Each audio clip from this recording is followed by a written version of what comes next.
mới biết em không về.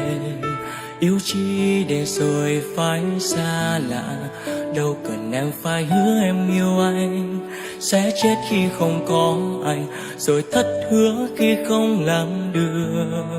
Hãy im lặng em nhé, vì kể từ giờ anh sẽ không tin vào ai. Kể cả anh đây cũng chẳng thể tin ai, vì đã có lần đầu qua anh đã tự hứa anh sẽ không yêu một ai, nhưng đã thất hứa để được yêu em mãi. Sự thật đã cho anh biết rằng anh không phải người em tìm kiếm lâu nay, nhưng bởi vì em là người anh muốn tìm. Dẫu biết yêu nhau không thành chia tay là đừng để sai vậy, nhưng trong lòng anh đâu muốn như vậy. Anh cố giữ em ở lại nhưng ngược lại em tìm cách buông tay. Anh cố kiếm cười quay đi nhưng dòng trong tim người có hay. Câu hứa yêu anh muôn đời nhưng sao giờ đây mỗi người mỗi nơi. Hỡi người ơi, đòi rời được câu hứa, vậy em hứa để làm gì?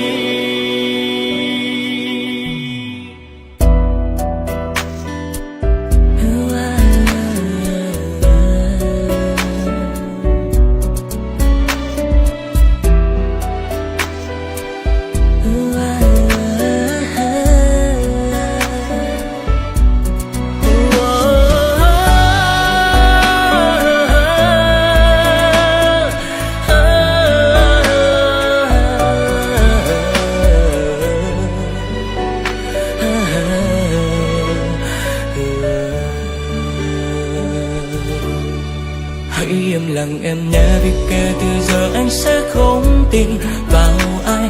Kể cả anh đây cũng chẳng thể tin ai, vì đã có lần đầu qua anh đã tự hứa anh sẽ không yêu một ai, nhưng đã thất hứa để đừng yêu em mãi.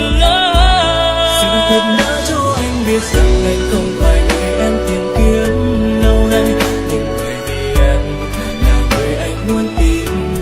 Dẫu biết yêu nhau không thành chia tay là đừng để sai vậy,